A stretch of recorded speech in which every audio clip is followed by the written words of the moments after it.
This week, Manchester United have just unveiled their new home kit for the upcoming 2023-24 season.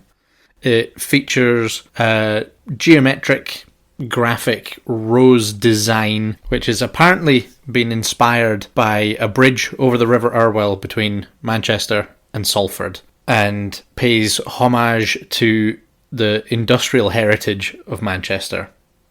It's probably the best of the recent kits of this Adidas run. Probably the best one for quite a few years, in my personal opinion. However, we don't really care about these brand new kits. What we're here to talk about today are the greatest United kits of all time. Let's get into it.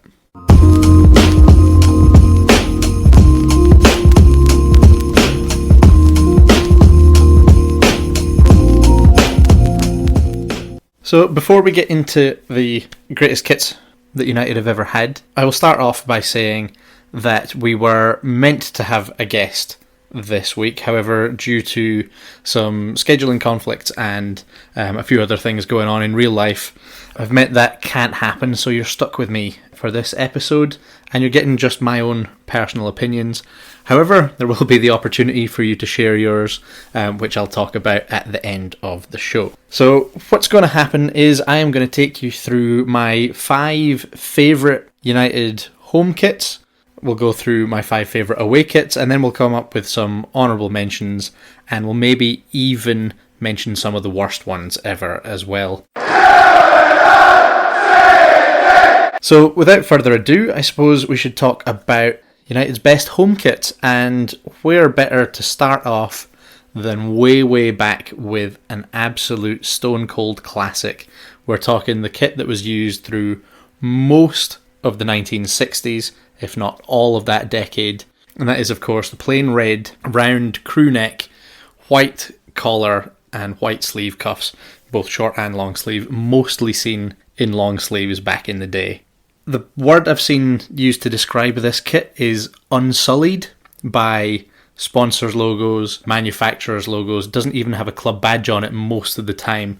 The only times this kit got a badge on it was for cup finals, including actually the 1958 Cup final post-Munich with the Phoenix rising from the ashes, which of course the 1958 protest group are using as their logo most of the time.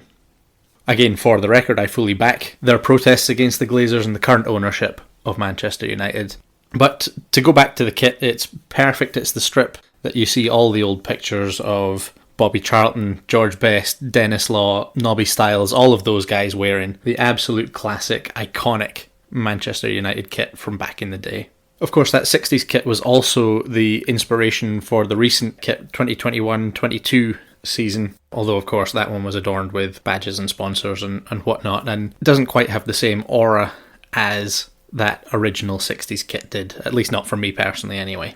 Following on from that, we also have the 70s kit, which I really like. A slightly brighter shade of red than the traditional 60s shirt, with that wide white fold-over collar and the triangular white placket kind of at the neck there, and also introduced a club badge onto the shirt for the first time in a permanent manner.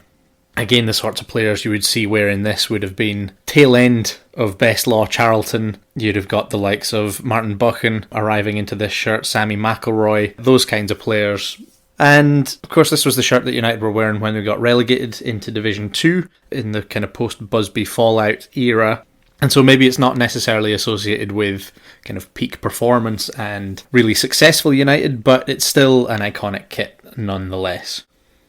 Moving forward in time a little bit into the mid-80s, we have the 84-86 home kit, which I absolutely love, with the white kind of shoulder design, not quite epaulettes, but kind of similar white patch beside the shoulders, almost on the front of the shoulder rather than the top of it, which of course was the kit that Norman Whiteside was wearing when he scored that absolute wonder goal in the 1985 FA Cup final to win the cup for United against a pretty decent Everton side at the time. And it's a kit that is well loved and well remembered by a lot of United fans from that time, as I get definitely one of those classics.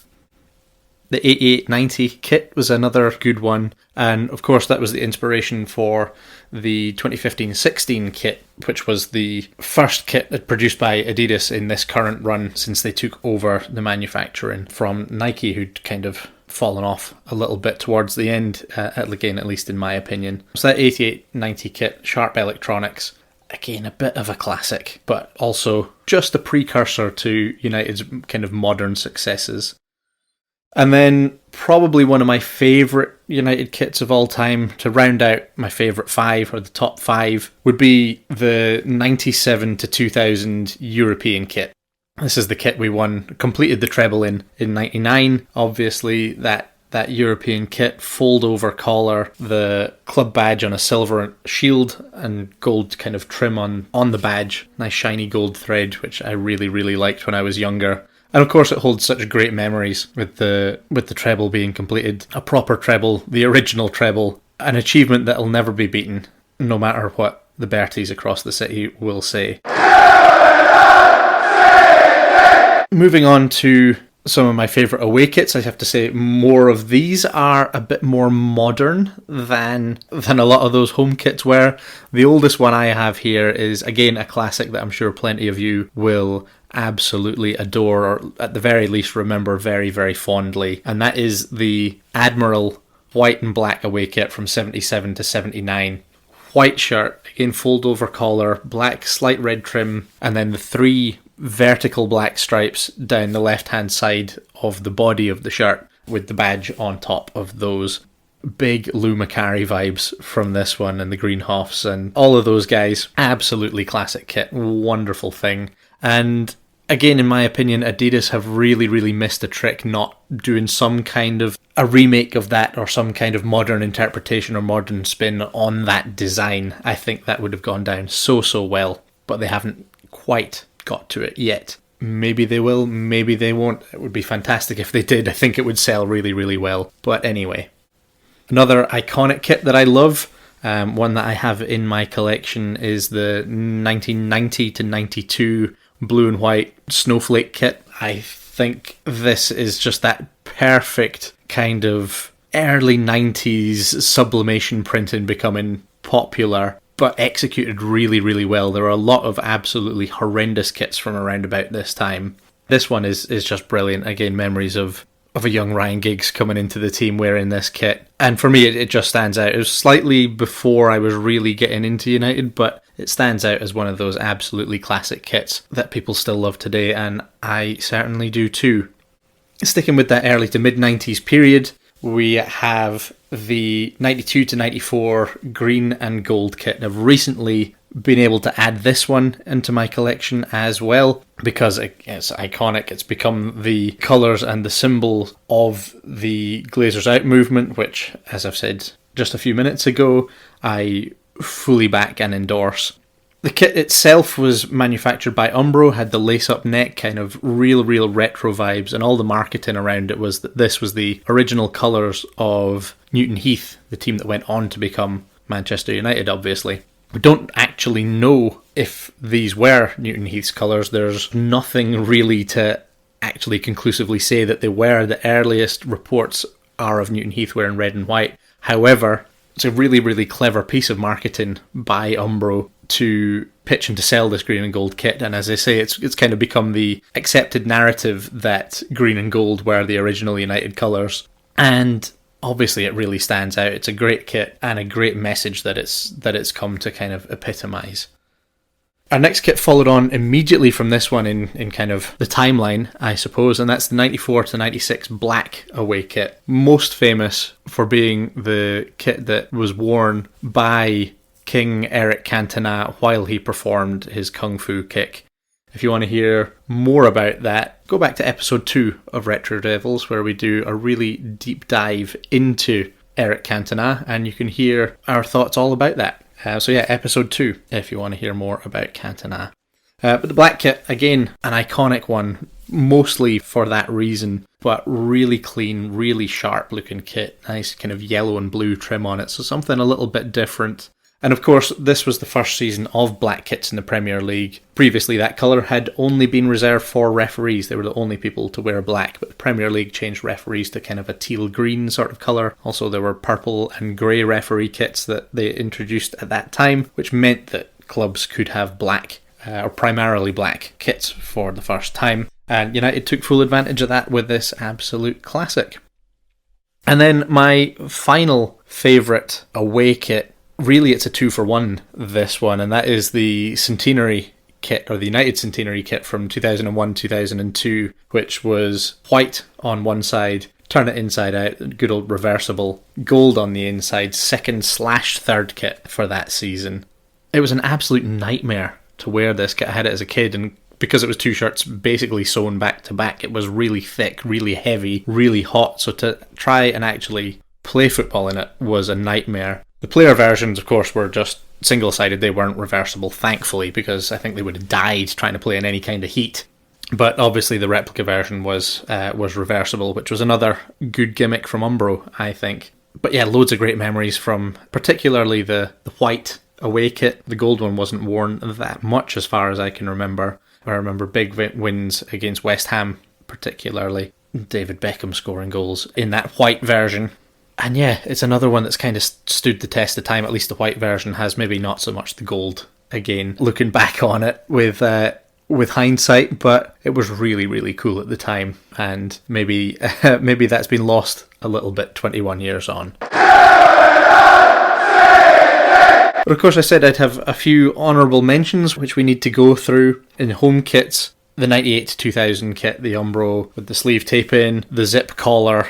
Again, the treble winning kit, or at least 2/3 of the treble winning kit. Cole York, Paul Scholes, Teddy Sheringham, Ollie Solskjaer all scored great and important goals that season wearing this kit. Definitely an iconic one in United's history.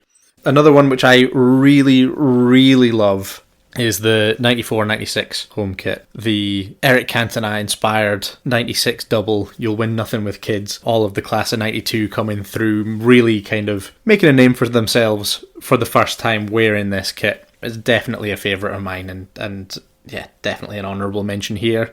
And then I'm going to finish up honourable home kits with, might be a slightly controversial one, the 2002-2004 home kit. Again, the first one of the Nike era, and again that nice deep red that you really love, really associate with United. But lots of black trim under the arms, down the sides in that kind of black panel. Apparently the players absolutely hated this kit because it had a weird kind of half sewn in like vest underneath it. So the player version was a bit of a nightmare to put on and take off, as Diego Forlan discovered after scoring a goal. Took the shirt off, spun it above his head, and then of course couldn't get it back on again afterwards. Ended up playing for about a minute with his shirt off, which was kind of amusing.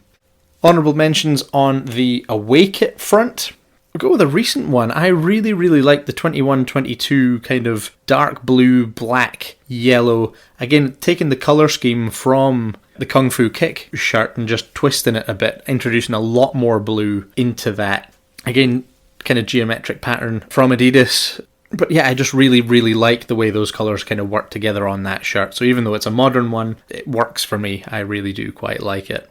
The other one, again, very, very unlucky to miss out on the top 5 list, is the 97-99 away kit. Famous for Ryan Giggs' goal against Arsenal in the FA Cup semi-final replay. The 2 3-3 draws with Barcelona in the Champions League. Worn at home against Barcelona as well in one of those matches, which was really, really strange. I don't know why that was. If you happen to know, please get in touch and let me know, because I would love to know the reason for that.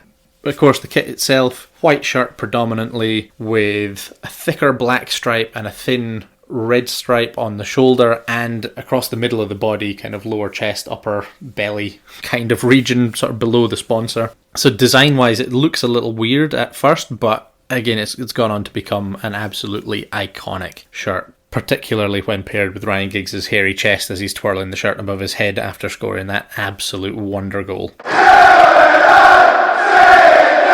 And before we wrap up, I do have to go into the worst kits of all time, just briefly. For me, the worst kits that United have worn would include things like the 2000 to 2002 Umbro kit. It was made from a fabric called sport wool, as Umbro tried to gimmick it as, and it was kind of a weird feeling material, very thin, just kind of piped collar. After the kit we'd had the year before, this was a real letdown for me. There just wasn't enough to it. It was too plain, and I really didn't like it. 0406 Nike, I also didn't like. The red was too bright. It wasn't really deep enough. It had that weird kind of white spike or kind of point on one side of the collar, but not the other. It was kind of asymmetrical. And then when you had the long sleeve version of it, it had a white kind of spiky, pointy design just kind of floating in the middle of the sleeve. On the short sleeve version, it was on the cuff, which wasn't quite so bad, but the long sleeve, you just had this random white bit in the middle of the sleeve, which, yeah, I really didn't like. And then maybe one of the worst of all would be the 16-17 home kit from Adidas, the slightly, almost half and half red with a deeper red and a slightly brighter, lighter red, sort of half and half with a weird sort of hexagon design down the middle. We won things in it. We won the League Cup and the Europa League in it, the Zlatan Ibrahimovic first Mourinho season, but I really didn't like it. It just didn't look like a United kit for me. And I really didn't like this last season's either, 22-23. The body of the kit itself was fine, but the Adidas stripes on the shoulders were in black. I thought they should have been in white. White collar with this weird red sort of pixelated triangle design, which, again, I really didn't like. It looked kind of Arsenal-y to me, which is never a good look as far as I'm concerned. So those are the worst United kits of all time. As far as the away kits go, like the worst one I think I've ever seen has to be the 2000 to 2001 navy shirt. Had sort of a thin grey pinstripe hoop across it. So again, in theory, it looks decent, but the material really let it down. It was this Umbro sport wool stuff again, but it felt almost like a thin terry toweling material. It was awful, absolutely awful to wear.